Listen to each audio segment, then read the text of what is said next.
मैं आपको ये बताने आया हूँ कि छत्तीसगढ़ आप आएंगे, वो सारे इंस्टीट्यूट छत्तीसगढ़ में, ऑल इंडिया मेडिकल इंस्टीट्यूट है, एम्स है, IIT है, लॉ यूनिवर्सिटी है, 50 इंजीनियरिंग कॉलेज है, 30,000 स्टूडेंट निकलते हैं, सारे वर्ल्ड क्लास फैसिलिटी शानदार है। आपके लायक वो सारे हमने आपके लिए बढ़िया गोल्फ कोर्स तैयार किया है। By our chief guest, Dr. Raman Singh, the Honorable Chief Minister of Chhattisgarh, the President of VLSI, Director SSIA, and Mr. Anand Rao, Vice President Business Development, Ernst & Young.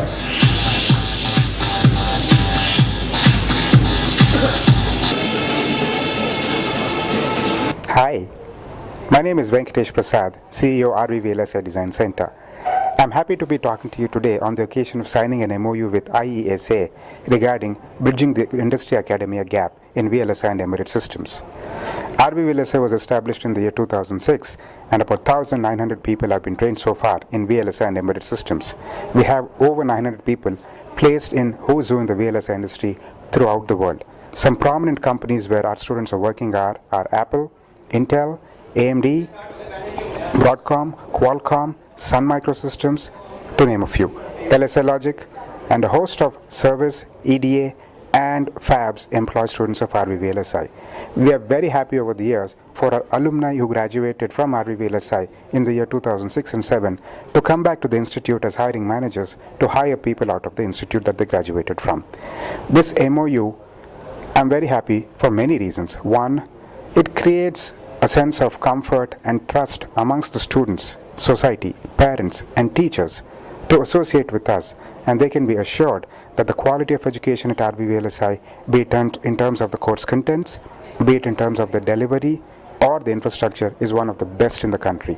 We have invested heavily in the tools, in the infrastructure, and in the quality of our trainers, and we've been able to consistently provide high quality education over the years.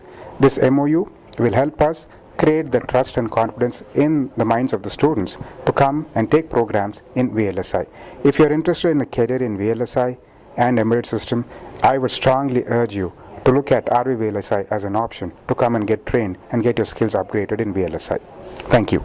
We do believe that these international alliances are very, very important actually for Indian ESDM industry to grow, as we do not have the right ecosystem available as we speak. And with regards to that, we in past had some activities going on with countries like Japan and Taiwan. While now we begin a new step and milestone with having the MoU and activities along with the SSIA, Singapore Semiconductor Industry Association.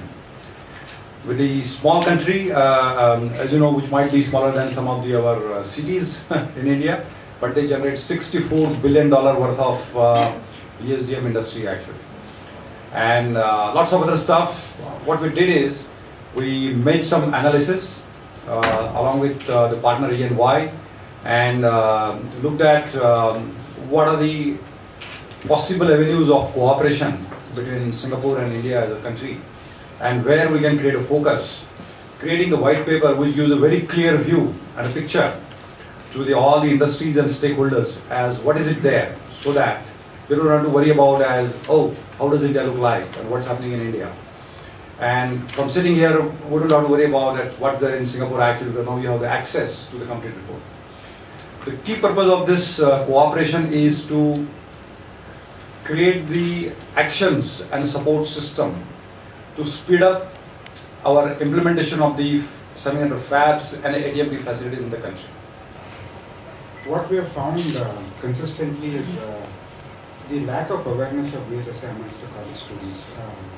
We've been operating since 2005, and we have found that students opting for VLSI, they want VLSI but they don't know how to go there. So this MoU, we feel, will help people pave that path to get into VLSI. And also another thing that we followed in our courses is the concept of time to be productive. So we assess the student, one, on the basis of their academic qualifications. We also look at how productive are they to the industry, and we offer that as a matrix to the industry. So when we hire people, they also know that they are productive in the shortest period of time. We achieve that by incorporating 3 elements into the courses: industry relevant course contents, tools which are used in the industry, and technology and process technology that is from the industry.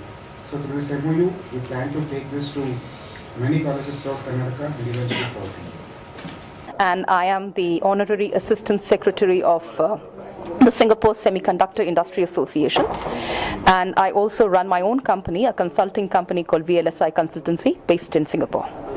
So the collaboration between Singapore semiconductor ecosystem, the ESDM system, as well as the India ESDM system, there's a scope of a lot of opportunities between the two ecosystems. But if I were to categorize, there are two main buckets there. The first one is on the business development, the business opportunities, and the second one is on the talent access, the talent development and access. So touching upon the first one, which is on the business opportunities across the two ecosystems, there are a couple of main areas, and they're all based upon the coming up of the fab consortium here in India. So there are two of those fabs coming up, and Singapore, having a mature semiconductor fab ecosystem, can provide the technical expertise as well as the vendor database, the vendor actual physical base out here in India. So those guys can come here, they can pass on the technology, the technical expertise, they can set up shop here, the ancillary industries can come up around it, so the ones which are giving the raw materials, the chemicals, the other stuff along with it. So the whole ecosystem comes. Along with it comes the other ancillary, which is your ATMP. This is the assembly, test, marking and packaging for these chips. And along with it, it generates a lot of jobs, and I think from the Indian youth demographic dividend, that could benefit a lot as far as the jobs are concerned. And so that's one on the business opportunity. And of course, once the chips are produced here, the components are produced here, apart from satisfying the domestic demand, which is huge, it could also go out for the external market, thing which we have just started. So there are a lot of academic institutes. RV-VLSI is one of the prominent ones. So we'll be looking into how we can tap on the synergy both ways, and we'll be looking into that.